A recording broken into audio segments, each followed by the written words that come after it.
For full episodes as they air, listen to Rants Hollywood Talk on Stitcher, Apple Podcasts, and blogtalkradio.com/GrantsRants.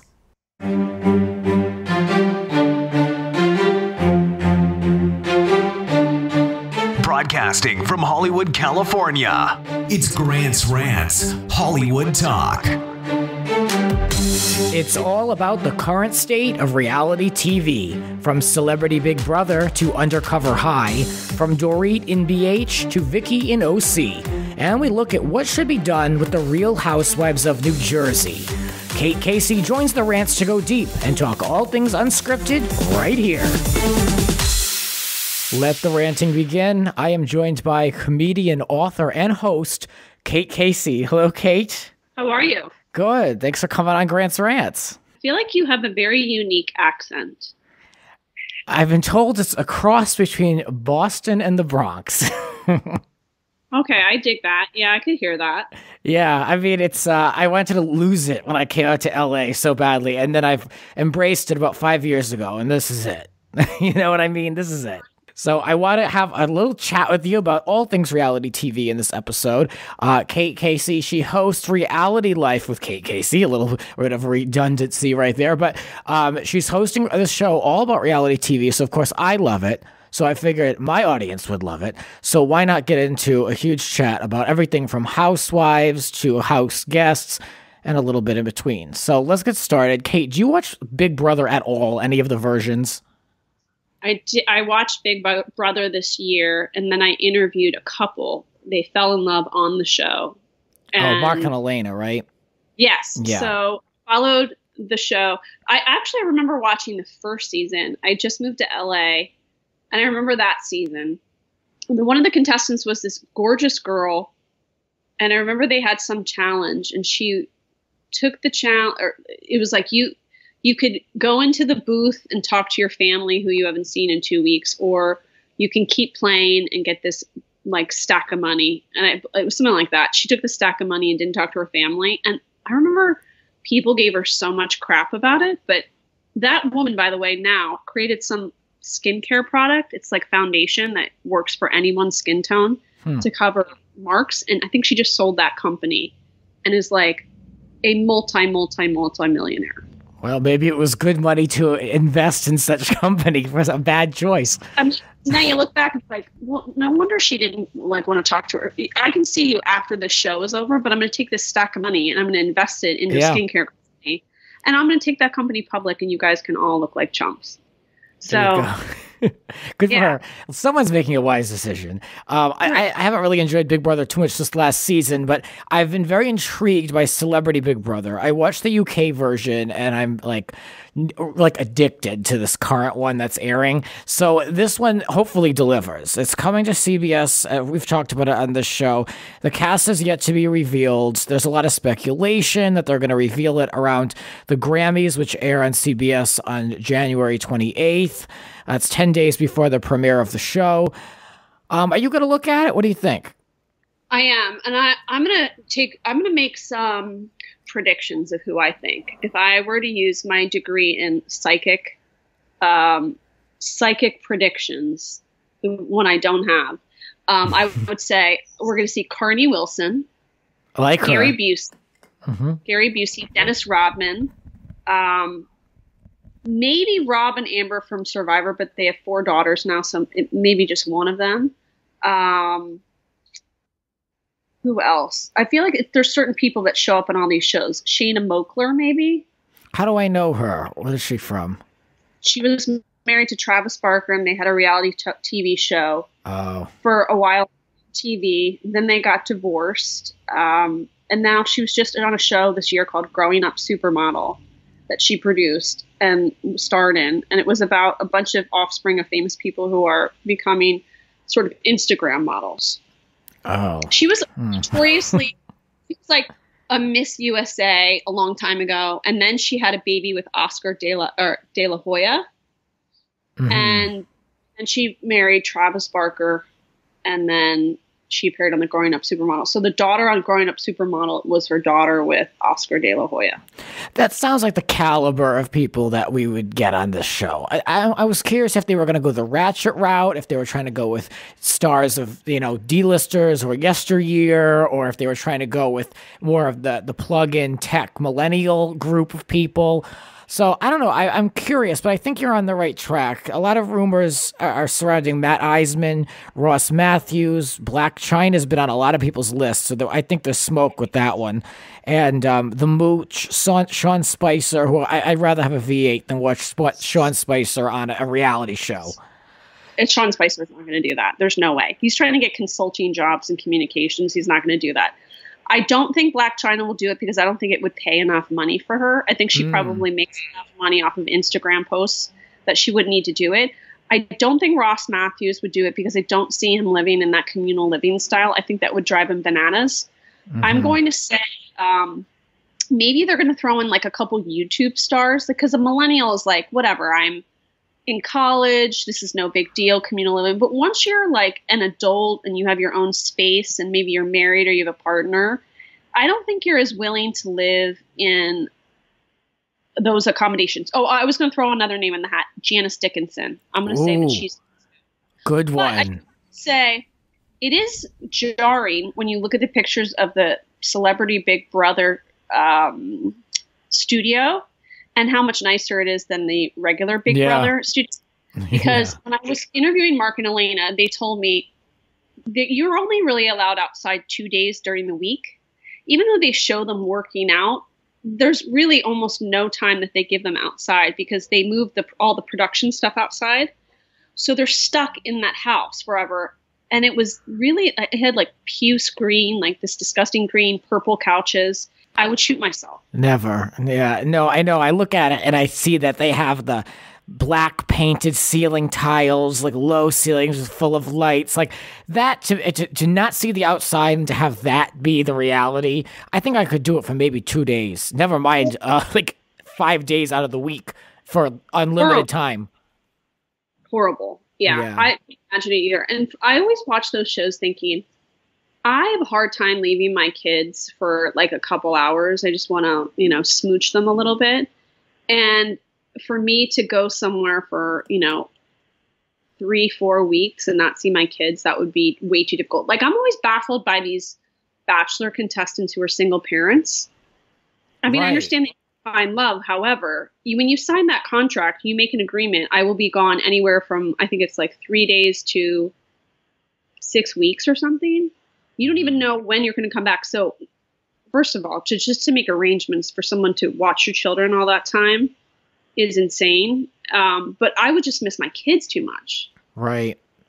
Yeah, I can't imagine. I think that I would love to do a reality show at some point, but I would like to do it now while I don't have all these responsibilities. I couldn't imagine doing it as a parent. It seems I always thought it was a little selfish of the parents to do it with their kids. Like that time in their life has passed. You know what I mean? To be able to dedicate yourself to living somewhere and being, off the grid for so long. It's one thing to do a docufollow, but it's another, like you said, to give up, for an unlimited time.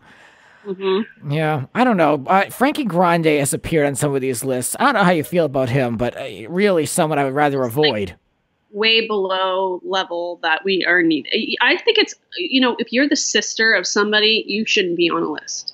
I agree. Let that be a rule, please. Someone tell Julie and the rest of CBS, because I'm very nervous that it's going to be a Frankie Grande, Lance Bass situation. We need to have limits. I don't know. That's actually a good question. Would Lance Bass do it? I don't know. It's possible, but okay. If Carney Wilson is on, this would be her strategy. I could see her just cooking for everybody and getting along with everybody. She wouldn't really pull out her knives until the end. Lance Bass, he's kind of nice like that too, but I feel like he's been on so many different reality shows. He's too savvy and he might start to like sabotage people and they might pick up on it. Yeah. There's like a certain way to play it. Mm-hmm. I think Paul in the last season played a great game because he befriended everybody. And that's truly what you need to win a show like Survivor too. it's all about your social game. So you become friendly with people. You learn the names of their children and their spouses and where they went to college and what they like to eat and what keeps them up at night. And you sort of ingratiate yourself so that they really feel like they're connected to you.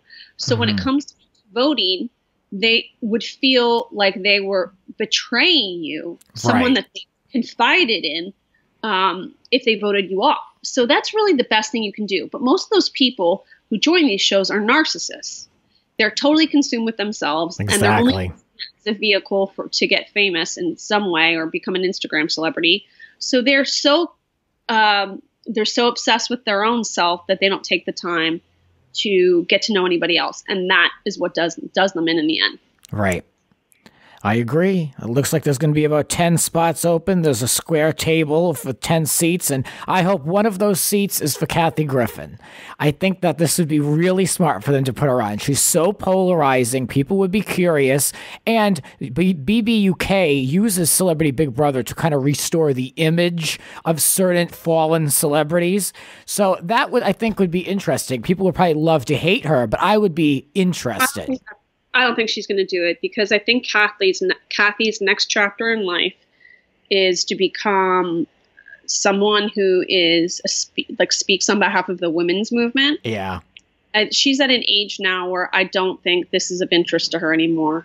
I think what she really wants to do is speak on behalf of people that are disenfranchised, and living in a house with what's his face Frankie Grande is way beneath her. If she's going to rehab her, and by the way, my background is in crisis media, so I'm I know what I'm talking about here. Yeah, that's not the route she's going to take. Big Brother. She's going to do something that's part of the women's movement and something that's going to be inspirational and not a low level. And plus, she's probably really pissed at CBS in some way right now, and to go on CBS and sign a contract where she makes a couple marbles and is beholden to them for 6 weeks, I don't think that's of interest. If I were her agent, I would say absolutely not. But I wonder, I don't even know if she has any representation anymore, but when it comes to CBS, what did they do to her? I think it's all the major networks. I feel like she feels like they didn't protect her, and especially when she was pitching her own shows. Mm-hmm. She ended up going to Bravo. She got paid, she got paid in waffles. She made nothing. Right. But she's pitched so many projects to the major networks and have been, this is way before all of this, by the way, this current right Donald Trump stuff. She pitched so many shows and she was rejected. There's a lot of ageism. So I think that they're not really on her high level list of people that she wants to work with right now. Yeah. I think she should pick and choose. She should do something that's really targeted towards speaking on behalf of the disenfranchised. That's her. Well, I throw her out there because she does have a good relationship with Big Brother. She was on there as a guest host, and she did a couple episodes hosting events, and they themed a week around her. I know she's all in with the Talk Girls. So yeah, I don't know. I think it's going to be a lot of no names. So I don't know. I hope not. I think it's no names. Yeah. No one's going to want to live in that house for weeks. And they already cut it way down. 13 episodes. It's on almost every night from the 7th of February to the 25th. But they're not even doing a month. And that's the part of the game, is the longevity of the game and how it wears you down mentally and all the strategy that you have to have over time. So it's almost barely worth it.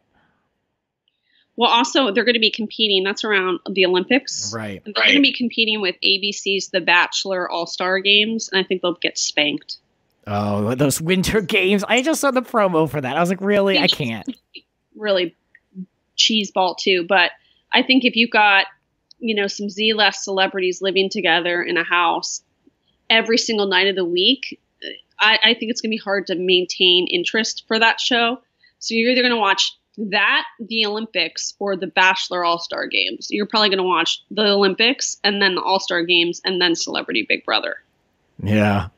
Well, as an employee of NBC Universal, I must say I will watch the Olympics first, then Big Brother, and then I don't know what the hell's going on at ABC. I hate the Olympics. I'm so excited. I go nuts during the Olympics. That's the best. Yeah, people love it. But yeah, I don't know what's going on over on ABC as per usual. I usually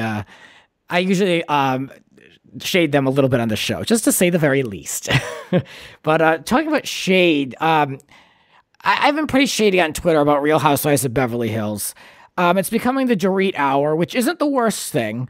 But I mean, she's not like super likable or anything to me. I like 1.5 housewives on Beverly Hills, and that's Kyle and Erica, Girardi, proper. I'm a little tired of Erica Jane.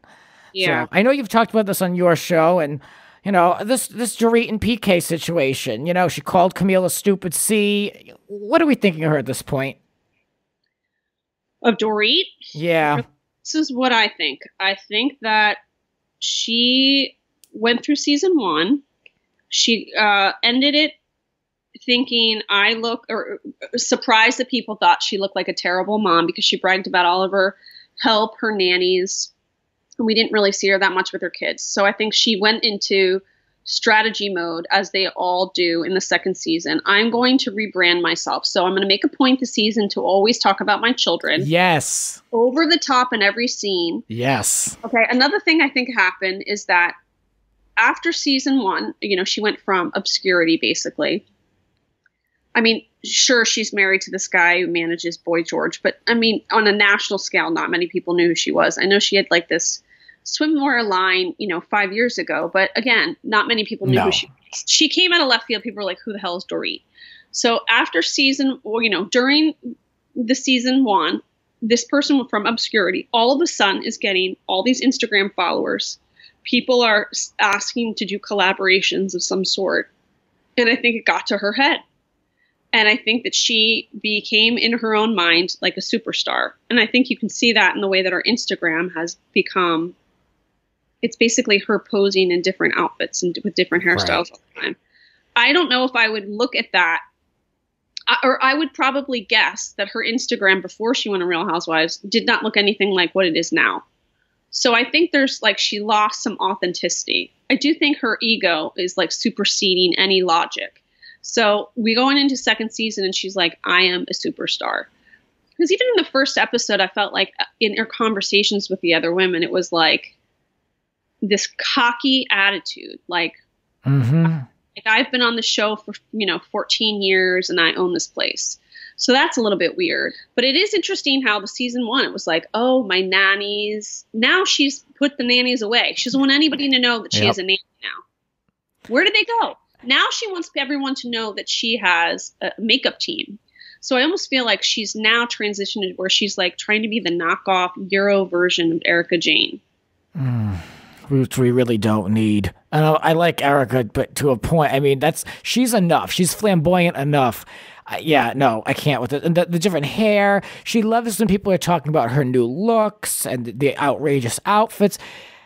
I'm okay with it to a point, but whew. Well, I feel like also with her, I wonder if she's going to, every time she's filming, she's overthinking, well, I would like to book a couple different shows in this country. So maybe if I have a look that is like that they enjoy, maybe I'll get some.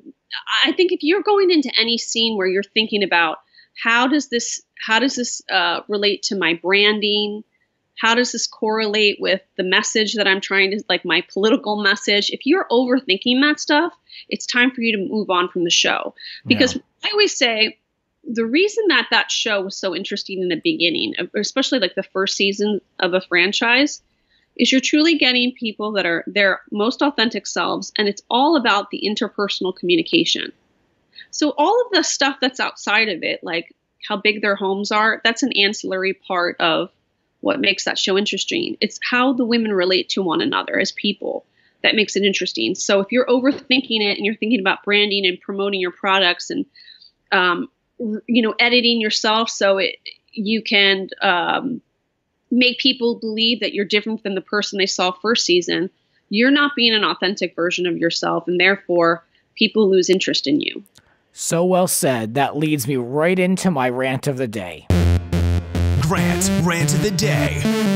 My rant of the day is on this same note when it comes to Lisa Vanderpump. This woman has held this show hostage. I don't know how you feel about Lisa, but she's now the highest paid housewife.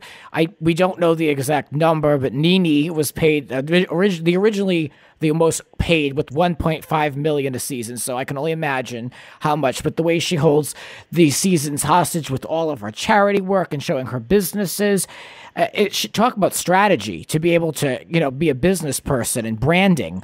She swallowed the show whole. Everyone knows I can't handle it, but I'm really pissed. I can't even stand her on the show anymore. It's to the point where I have to fast forward the scenes. This has been my rant of the day.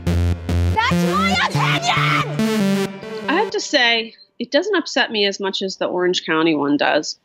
But I do feel like, for me, it's always, and I did an interview with Evolution Media's Doug Ross and Alex Baskin. They created Real Housewives of Beverly Hills, and pretty much were at the beginning of Real Housewives of Orange County, and they do Vanderpump Rules. And one thing we talked about is when a housewife expires.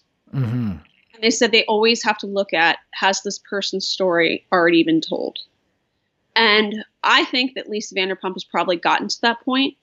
I think that she was a great asset because she brought us, Vanderpump Rules, but I don't necessarily think she's even important to that story in either.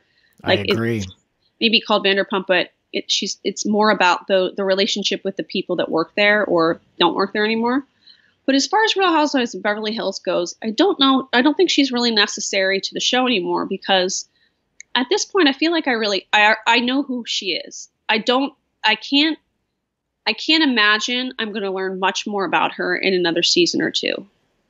Right. And that's why I get so pissed when I see the amount of money they give to her, because I agree. She's done. We've seen it. We've seen the lifestyle. We've heard the jokes and the humor and Ken, and we've seen the businesses.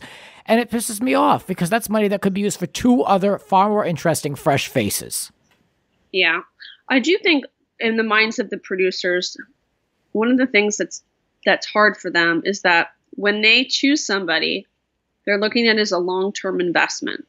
And so when they choose somebody like they did in Peggy in Orange County, that's I'm sure they feel a sense of loss. Like we were invested in this person and it didn't turn out well, and now we're all the way back to square one. So I think that when you have the I think it's a well-oiled machine, but I think sometimes they hang on to people a little bit longer than they should. And I think Lisa Vanderpump is one of them. And I think Vicki Gunvalson is another one. I agree. I love Vicki for who she is as a housewife. I can see all sides of why people dislike her, why they want her off the show, why they love her. Like, I can see all sides to her. I don't personally want to see her go, but I can understand that it would make sense and I would be okay with it. Yeah, I don't need to know anything more about. I know who she is as a person. Right. There's nothing more I need to know. I don't care about, I don't care about her boyfriend. I'm not interested in Coto Insurance anymore. It doesn't matter to me that you started with the show. Things change. Companies change. You could start a company, but at some point, if your company's been in business for 30 years, you're probably going to be replaced as a CEO to get some new, fresh talent to freshen up the company. It's the same way with the show. Good point. Just because you started with the show does not mean you need to be there. And also, I think she's like 56 years old. And I think that Vicki? their sweet spot, I think that they figured out that the sweet spot is probably women in their 40s, maybe in their late 40s is probably ideal. I don't think at the 10-year mark that ever happens. Like they have revealed every layer because after season 6 and 7, now they become paranoid. Like, am I going to get fired? I've got to come up with something that keeps me on the show. Classic Vicki, yep. And I agree. And when they start calling the show that they're on their show, that's the end for me. Because it's an ensemble show. You just can't. I agree. But, that's a life lesson that some of them don't get, because I think that in some ways they've never perhaps had some sort of professional position. And that is a life lesson people who work in professional places get. Like, we've all learned that we're expendable, most of us early in our careers. So there's a sense of humility that we all have. Like, I can be replaced. Anybody who works in corporate America knows that every minute of their day. I need to work extra hard because I will be replaced. But for some reason, when it comes to the entertainment industry, specifically these housewives, let's say their husband was like a doctor, right? And they've always had money and they've had, not many horrible life experiences, they don't consider themselves expendable at any point. And that's when I think they have a real crisis. Right. When people are like, well, you might be replaced. And that's when they're like, well, let me come up with some cockamamie storyline about myself to keep me on. I will say that when I did interview them, the Evolution guys, they said they really like Shannon Beador. And I can understand why. Because I remember, I think it was Doug. He said, when Shannon is on screen, you can't take your eyes off of her. And what he means by that is like, she reveals things about herself that most of the women on these shows have a really hard time doing. Like, she will stand in a sports bra with her, with her body, when she gains weight, when she's in the middle of a crisis in her marriage and her husband she admits he doesn't want to have sex with her anymore. These are things that happen in middle America, the whole entire country all the time, that women within their own friend groups will share with one another. And Shannon Beador is willing to do that on national television. Most of these women are very careful about what they say and do on these shows. And that's when they become expendable. I know Lydia personally, or I should say, like, I've seen, we live in the same town. We have, an overlap of friends. I've seen her at parties, and she's a very nice person. However, in terms of a television person, like that I'm watching for entertainment, I can't say that I know anything about Lydia. I don't know what keeps her up at night. I don't know what. It's so funny that you say that. I say that too with these housewives. I don't know anything about her. Yeah. I have been led to believe that she rides a unicorn around her backyard every day, and that she shits rainbows, and that she's got stacks of money in her closet. I don't know anything about her. But Shannon Beador, I know a lot about her. I know a lot about Tamra Barney. Right. I don't really know that much about Megan Edmonds. Like, that's what I think. If I were a producer, I would start the season asking myself the same of every single cast member. Who is this person? What do I know about them? A lot of people say this, like just casual viewers, people who aren't even at all connected to entertainment. I don't know why that doesn't translate to all the minds and all of the different inputs that go into hiring and casting and letting go of housewives. I don't know why we have these hangers on. I mean, it's so obvious that some people just need to go and clear the dead wood. I just don't know why other people like you and I can see it and people who are completely unconnected can see it. But yet we have, Lydia's considered a big catch and a big get for the show. It frustrates the hell out of me as a viewer. If I'm right, which I think I am, the two women that I think they're bringing on to Orange County, I think will be an interesting new layer to the show. Well, that's encouraging. We need that. I think that it might, I live here in Orange County. So a lot of these women don't necessarily reflect the women that I know. I'm in the age group where I've got young kids and I see girls, dropping off at school in like yoga pants. And I don't know many women that have enormous lips. Mm-hmm. I just don't. Right. I know women that have lines on their faces because they've just given birth to a child, which I always say a child rips the beauty from your face. Mm-hmm. But I don't really see that. And I live in Newport, but I live in an area where it's like, it's just sort of like a laid back surfer kind of area. But there are parts of this town, like Newport Coast, where you have people that have, or they want you to know they have enormous amounts of money. And so it's just a totally different culture. It's very interesting. So I think those women that they're hiring reflect those kind of women who go out to lunch all the time. And every time they take a picture together, they want you to see what kind of bag they brought. Mm-hmm. It's not the people that I know personally or hang out with. Right. That might be interesting to watch on television because it's so outside of my norm that I'm going to hate watch it probably. Like, who are these people? Where do they come from? Why do they make these decisions? Because I'm the kind of person that watches that and I'm like, what does that really say about that person? Why do they feel like they need to take pictures of their bags? Are they paranoid because they want to be part of the trend? Like in New York, you want to be ahead of the trend. But in California, you want to be, there's this paranoia with like staying part of the trend. If I don't have that bag that everybody else has, what does that say about me? That I lack I'm lacking in some aspect of my life, that I don't have a boat, or that I don't live in that neighborhood, or I don't drive that kind of car. Let me ask you, do you talk about hate watching? Do you hate watch Vanderpump Rules, or are you into it? This morning I was at a cheerleading tournament for my daughter, and I got stopped a couple times about people who wanted to talk to me about reality shows. I feel like people are like, everyone wants to vent. Yep. They see me as somebody like, I got to talk this out. So I got into a conversation with one person about Vanderpump Rules, and they said, I just get so frustrated with them because they're adults who never seem to want to grow up. And I said, my frustration with that show is I'm concerned for their health. I don't think it's normal to be a 30-year-old doing shots with gummy bears. Or like the last episode or 2 episodes, Brittany put this beer bottle on the ground and swirled it around like different alcoholic shots and stuff. And I just don't understand how one in their 30s can consume that amount of alcohol and still, carry themselves through life in some way. I would be in the hospital with alcohol poisoning. So then I start to peel the layer back. I'm like, are they on Adderall? Like, is there cocaine being used? Like, what is going on? Because it's just not normal behavior. Right.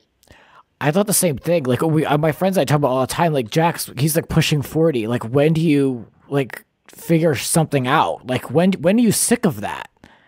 Like, that's, I was surprised. I just read he's 38 years old, and I was really shocked by that. Yeah, but like he's still doing the same thing he was probably doing at 18. I mean, when does that expire? It just drives me nuts. Is that they're being paid to just hang out? Yeah.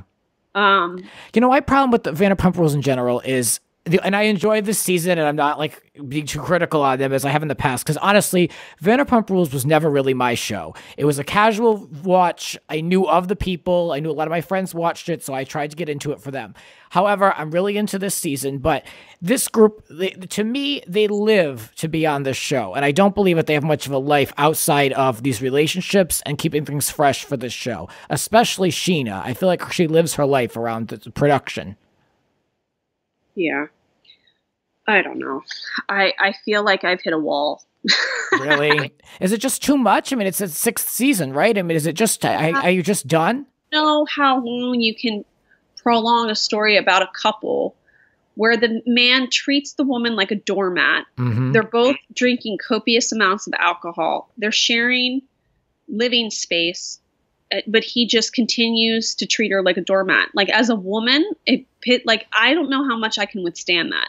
I don't know how much I can withstand someone like Sheena, who's so self-consumed, because I in my own life will not put up with someone who is that self-consumed. I don't know how long I can put up with, I love Tom Schwartz. I've interviewed him and I love him. I think he's really earnest. He's kind. He's incredibly cute. He's very sweet. But, it's like the wheels are going, but I don't know where they're going. Like he's moving on the bike, but I don't know where he's going. And I'm the kind of person that like surround myself with people who are like, they've got a mission in life and they're working hard towards it. Of course. So I feel like watching the show sometimes, it's like watching people in a perpetual state of young adulthood. Yep. And that's that's the future. I hate to say it, but that's how I feel. Moving on. But then I'm like, maybe in their minds, well, we're going to, elongate this experience as much as we can. So maybe we'll have a spin-off show about getting married or blah, blah, blah. And I think you always have to be mindful if you're on these shows that like, this is a short window of life. But I don't know. I think that once they get all this attention and they get the free things, that they lose all sense of reality and don't come up with some sort of long-term plan. I think that's exactly what happened. I totally agree. Yep. Well, when we return, we're going to be talking more with Kate. We're going to be talking about some news coming out of Real Housewives of New Jersey. I want to take a look at this A&E show, Undercover High, and get Kate's thoughts on it really quick. And then I want to catch up with her, talk a little bit about what's going on in her life and all of her various jobs. So that and more with Kate in a moment.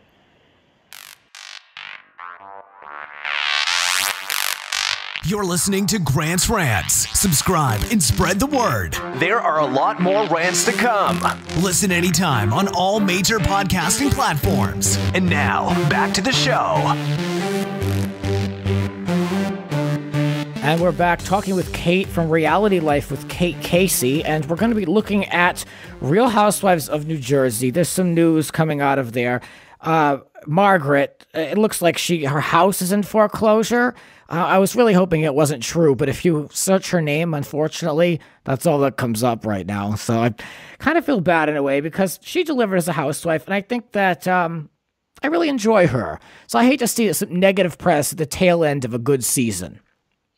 Well, here's the thing, is that I think it's fair game if somebody is on television is bragging about, well, we own 4 homes and we are multimillionaires and we do this and we're so blessed, hashtag blessed. Mm-hmm. But when someone is like that, I do think that when news of like a foreclosure comes out, there is reason people are like, okay, well, that was a bunch of bullshit and here's the reason why.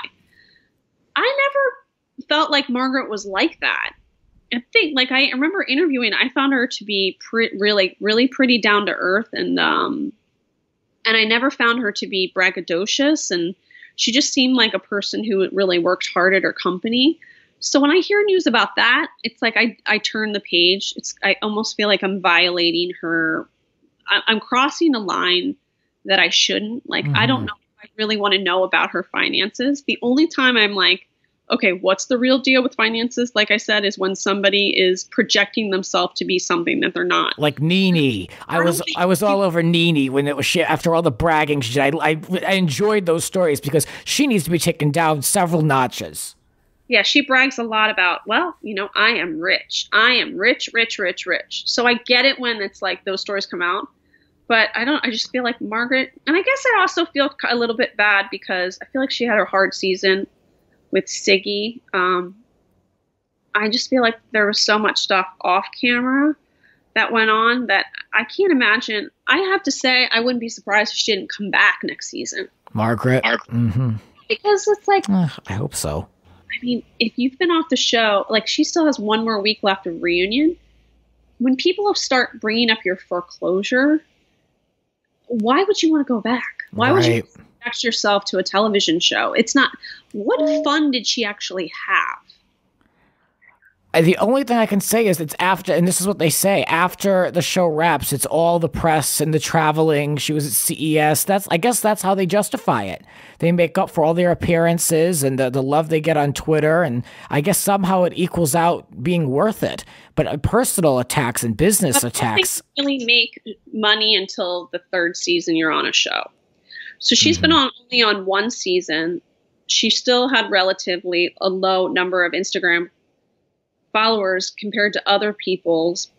I don't know. She might ask if it's worth it. But you know what? Some of these Instagram followings for housewives, I don't know if I believe them. If we were to use some sort of app and get a percentage of how many are bots. I don't believe much these days. It's getting worse and worse. I'm having a hard time getting even through certain reality shows because I'm just I can see through everything. Even stuff with What Happens Live, I can just see right through the production. It drives me nuts. I promise you, there is a multitude of really incredible television that's outside of those, handful of shows. And I think that's why I took so strongly to Leah Remini's Scientology show, because that was so based in reality. It was so well produced. It was so full of information, yet entertaining. And I was so captivated by the entire series. I banked up episodes, and I just found it so interesting. But I realized not only was the subject matter interesting, but just that it was something different and fresh and real. That's probably why I gravitated towards it so much. Well, I have a theory too about, I have been writing about this show called 90 Day Fiancé for a couple years. Mm-hmm. And this year I've, been talking a lot about it, and I've seen a real upswing in there and how many people have been watching the show. And I think for this year particularly, that's because Housewives, for example, are so, it's like they all are so manicured and their lives are so over the top. So it's almost breath of fresh air for people to watch a show, which is people that are not doing the show for fame, who live in normal places, who have normal bank accounts, who are really open about the dysfunction in their life. And I think that's a breath of fresh air. I think people are sort of getting some, what's the word I'm looking for? Fatigue. They're getting fatigued. Oh, totally. The perfection that is on some of the shows that are about people with wealth. I've been saying that since the end of last year. It really is. It's Housewives fatigue for me. It's fatigue of these edited ensemble shows. You know the formula. Through the end, at the last quarter of the season, they go on a trip. Then we go into the reunion. The reunion formula is we show the funny moments. Then we introduce the new housewife, and it's so formulaic at this point. For me, I'll watch. I enjoy really a lot of other things for that exact reason. Yeah. So I got to go back to Housewives real quick and talk about Caroline, just because I was kind of interested. I thought for sure she would want nothing to do with the show, but Us Weekly is reporting that producers are considering approaching them. But somebody spoke to Caroline, and she said it's not a no, and it's certainly not a yes. It's a who knows. And she talked about how she'd have to consider it for a long time. I was very glad when they got rid of her from the show because like we said earlier, I thought we told her story and I was a little sick of her bossing everyone around, and I felt like enough and Manzo with children was more than enough. So I don't know though. I mean, like I said on the recap, I've been doing recaps for New Jersey, and I said, if they bring her back, that is really a last-ditch effort for them to try to bring the show back to its glory years, because they've tried everything with this show. I don't know. I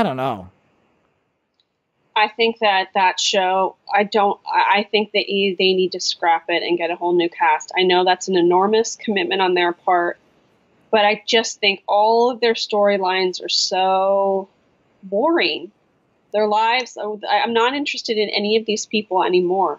There are plenty of women in New Jersey.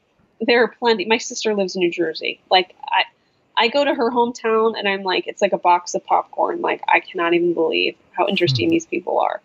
And I'd like to see some women who have really interesting professional careers. That's like something they haven't done. Yeah, they haven't really done anything like that. Children. I mean, my sister's town, for example, there are plenty of women who work in hedge funds or they're attorneys, and they also happen to have 3 or 4 children.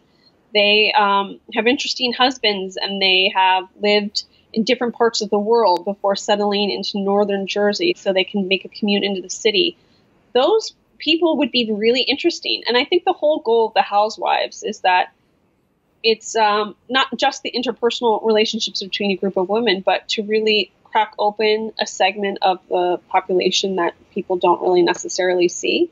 Mm-hmm. And I think it would be great in this Me Too movement, climate, to see a woman who's incredibly successful in a professional life and also in her personal life, and to see the relationships she has with, maybe with a sibling, and they share a group of friends, and they're people who work really hard and have these really interesting family lives in a small town. I would love to see that, and I would hope. I know that for the production people, it's like, oh, what a headache to start from scratch. But well, you know what? My solution to that is this show. Before you put it to sleep, get a different production company to produce this show, because I think that's been a big problem. The relationships that these women have with the producers on this show, they really have not been successful in taking it in a new direction.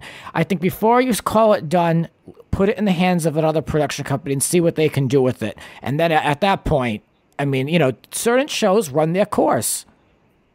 Yes, I agree. So, I don't know. That's my opinion. And let's talk about this show, Undercover High. I meant to watch it. I heard your interview with Dr. Weichman, I believe, on the show, and then I went right into watching it.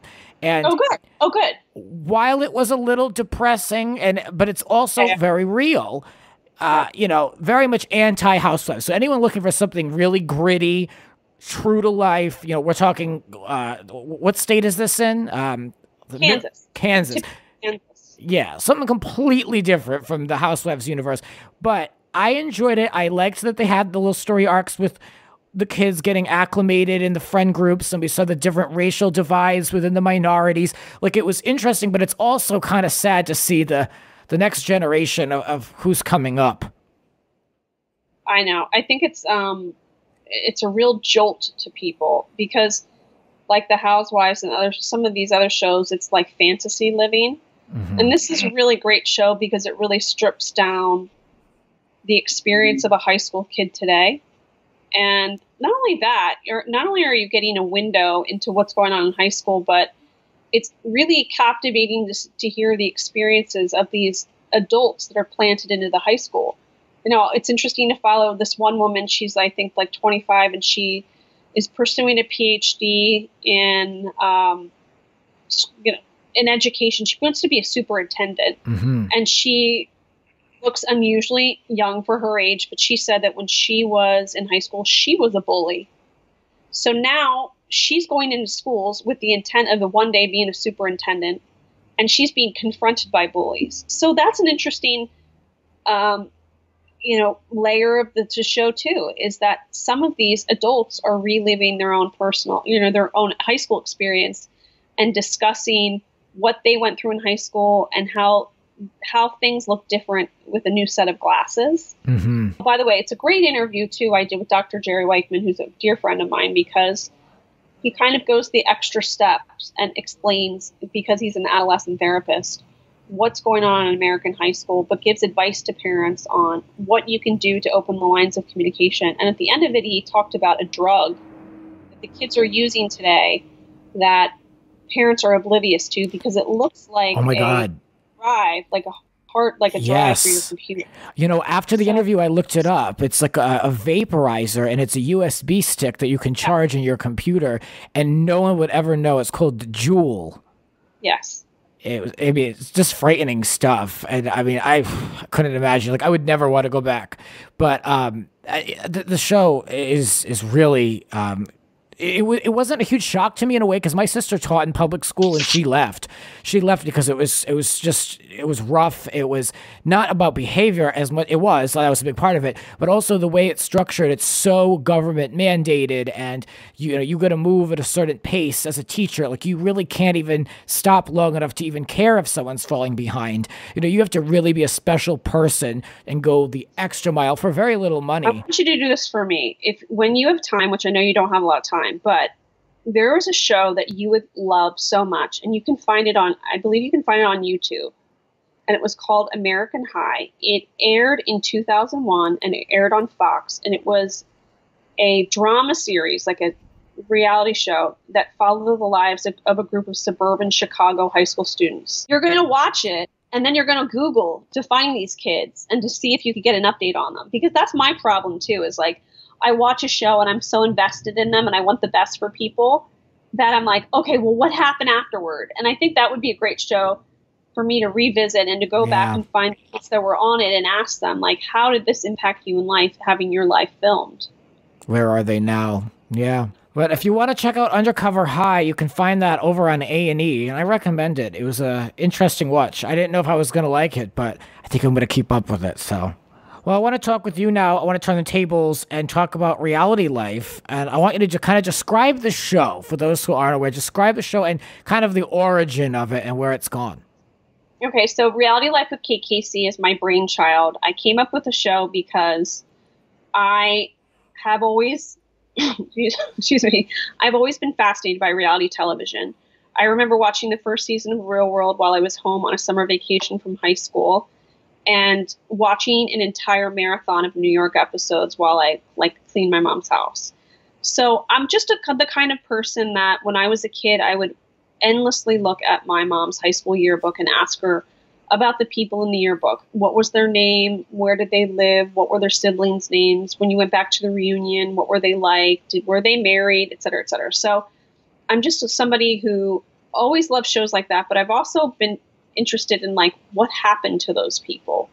So the idea of the show was to have 3 segments. The first segment would be to interview somebody who was on a reality show many years ago and sort of like follow up with them, or to interview someone that's presently on a reality show to ask them about how they were cast, and how they're dealing with like the impact of sudden fame or having their lives, looked at through a microscope.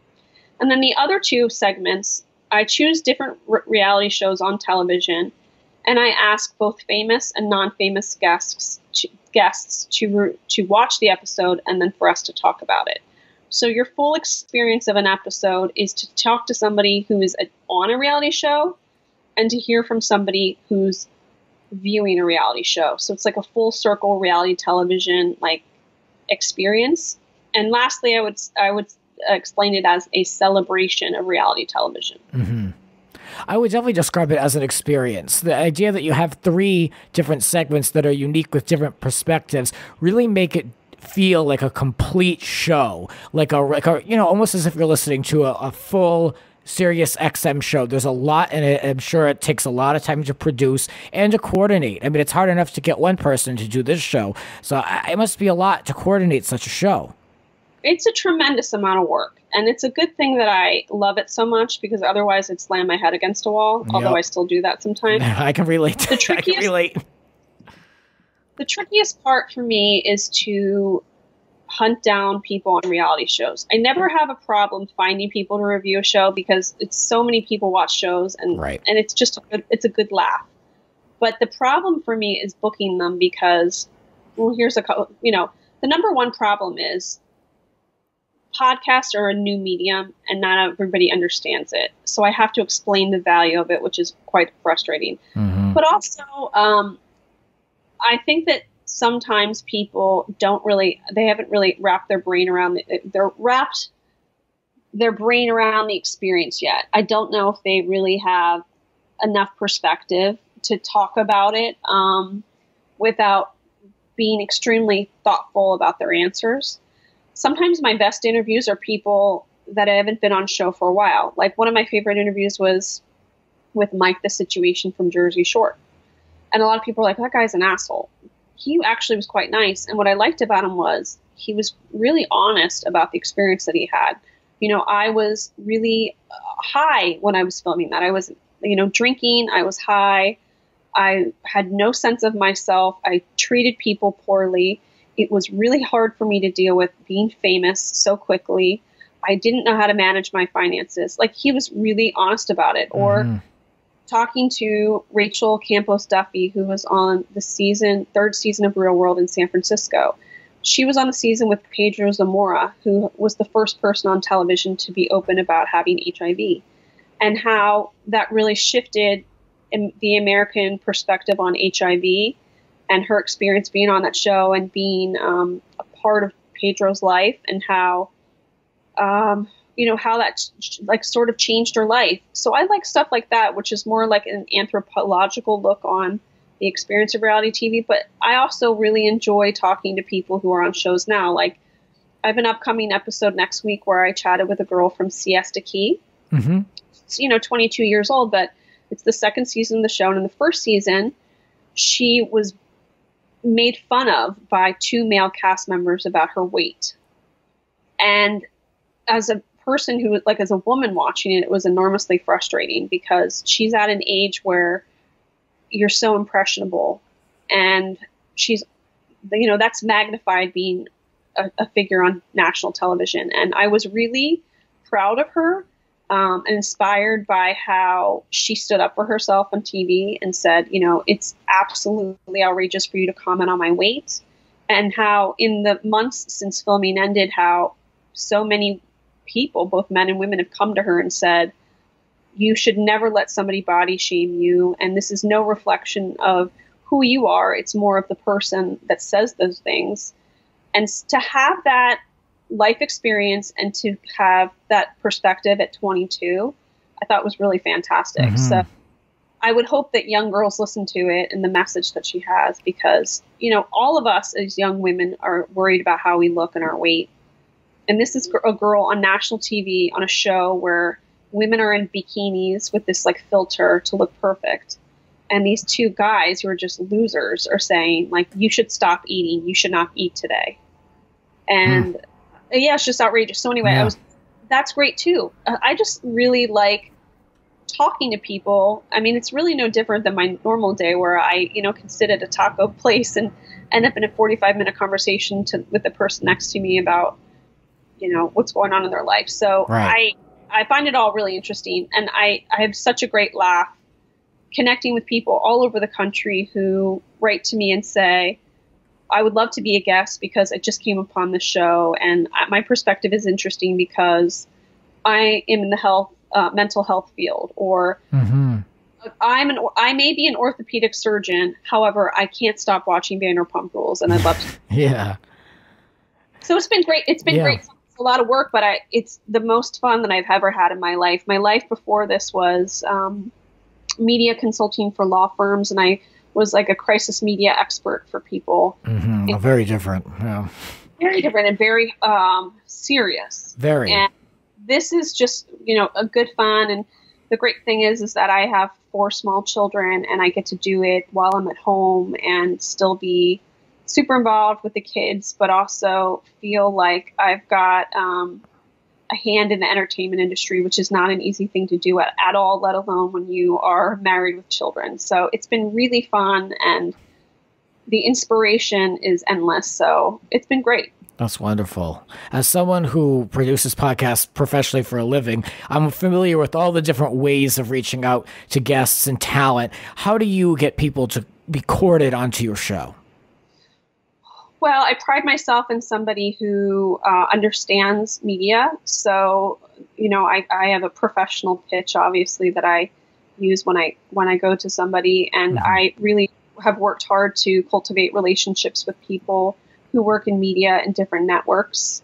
My goal is always for someone to listen and to walk away thinking, I didn't really know that about that person, or that really changed my perspective of how I looked at that scene, or, I really want to learn more about this person. Like I had a housewife from Dallas open up to me about, being a victim of domestic abuse. And she'd never discussed that on the show, but she talked about it with me, and it was really interesting. And I was really delighted to hear how many people reached out to her and said how much they appreciated her honesty. So it's sort of like you watch somebody on a show, and one of those shows is like an ensemble where you have 7 people, you're getting a glimpse into their life. So my hope is always to give them an opportunity to talk a little bit more about themselves. I will say, after listening to your show, I always find at least one thing that I Google while listening or immediately after that I'm interested in that I didn't think of looking at, or someone I wanted to look up, or a topic I want to know more about. So it definitely is not necessarily thought-provoking, but like motivational to kind of keep a theme or a conversation going. So it's working. I really appreciate that. That's really makes me really happy. Of course. Well, how do you stay motivated with having 4 kids? I know you write, you have your own website, loveandknuckles.com, and you do this podcast. How the hell do you do it? Well, I think that you'll find that the people who get a lot done are the people that have a lot of kids, because you just don't really have a chance to sit down. And a couple things. One is that I'm not a big sleeper. I never have. Like my husband's somebody who needs like a good 7-8 hours of sleep. And That's me. I've never been somebody that really needs it, which is why I'm always really good with newborns, because I'm okay. Yeah. I'm really intrigued by what I do and fascinated. So that keeps me interested. I mean, I've had a job before where it's like I woke up every morning for work and thought, I don't know how I'm going to go in because I hate everyone there and I hate what I'm doing. And this is the complete opposite, where I'm constantly interested in things, digging deep into things. So that keeps me going. And I also want my kids to see that I can do I can have a second chapter in my professional career. I think it's important for kids to see that you are a happy and fulfilled person. And that may not just be a job, but it might just be a hobby, or, just something that makes you feel fulfilled and that they see that you have a passion for something. So my husband and I are well suited for each other because we're both people who are very hard workers and really thoroughly enjoy what we do for a living. So I think that if our kids see that they'll feel confident when they start working and they find something they really enjoy, that it would be enormously satisfying to put everything they have into that. Makes sense. Absolutely. I'm setting a good example. I hope so. Yeah, I know it's a lot of time and effort and patience to get anything done, especially with the writing. I mean, I know you write recaps. I've done that in the past. I mean, that's its own line of work. I mean, with just turnaround, and it's a lot. So I give you a lot of credit. Sometimes the one thing that can be frustrating with that is that I'm somebody that likes to acknowledge other people's work, and most people are pretty private. And so I think that the hard thing with the recaps is that, you work for an hour and a half to write something that's really fun. For me, my recaps are really almost like fan fiction, like dramatic reenactments. I'll put in language or conversations that didn't really happen. Mm-hmm. So it's like an exaggerated version. It's not like it's a recap, like this happened and this happened. It's something to entertain you, almost like a dessert after you watch the show. Same. So what can seem frustrating is like you write this beautiful piece, or you think it is, and you have a good time. You have such a laugh writing it, and then you put it out, and then not many people respond to it. You can't help but feel discouraged. So in those moments when I feel discouraged, and I think this is for a lesson for everyone in life. It doesn't matter if you're writing recaps or, you're walking into an office building as an, administrator, or, you're an architect, whatever you do, that I feel like, for lack of a better term, the universe bitch slaps you, because you can get so down on yourself. And then in those, the moments where you feel most down, someone will come out of nowhere, a corner of nowhere, and say, I really appreciate what you do. I had a great laugh. I was really inspired, or whatever the comment is. It gives you enough wind in your sails to carry on.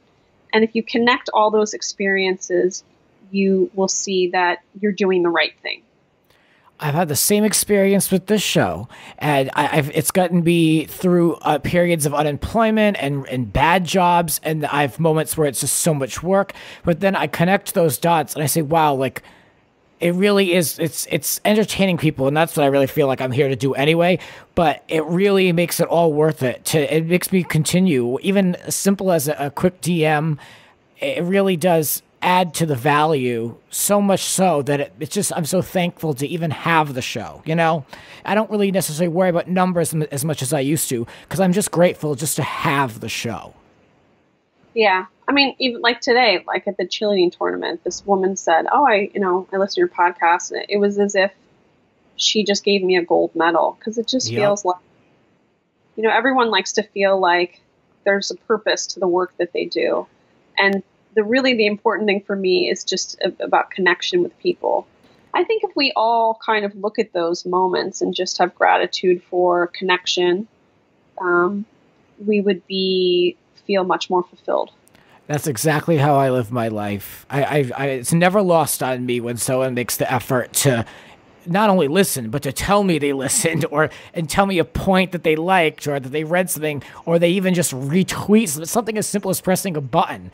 Is not lost on me. I'm so thankful. I guess that's why you and I probably get frustrated with the Housewives, because these are people who were, planted from obscurity, and they get immediate fame, and they take for granted the fact that there are people who are at home with a screaming baby, or they just left a job that they hate, and they're watching you, and you're giving them some sort of relief. And when they reach out to you and say, my name is Mary, and I live in Oklahoma, and I'm a nurse, and I really enjoyed this episode, when they're dismissive, or they're, flippant, or they're, they believe themselves to be so high above those, of others, that you feel a little bit betrayed. Like totally.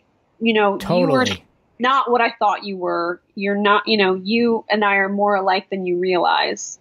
Well, that'll do it. Thank you so much for this chat and talking all about reality TV so deeply. I enjoyed this chat so much. So thank you. This has been fun. It's been a real treat, and I appreciate how hard you work and how much you enjoy the shows that I do too. And, it's been a real fun hour to get to know you better, and I look forward to collaborating. And next time you're coming on my show, and I'm going to make you watch something. Maybe you should watch an episode of American High. Okay. And then about that, because I think more people need to tune in and find that show because that's a great story. All right. I'll write that down. I'll make that my homework assignment. That is your homework assignment. All right. Watch episode 1 of American High. It's available on YouTube. Will do. I'm going to be looking it up. Thank you, Kate, for doing the show. And we can find Kate on her show, Reality Life with Kate Casey, on all major podcasting platforms. Check out her website at loveandknuckles.com. Thanks again for coming on and ranting with us. Thank you, Grant. We'll be back with more rants. This has been Grant's Rants. Support the Rants on Patreon. Follow us on Twitter at It's Grant's Rants. Cover art created by Howie Ronay. Voiceover by Aw Yeah. Original theme music composed by Alexander Arntzen. The Grant Michael Collection.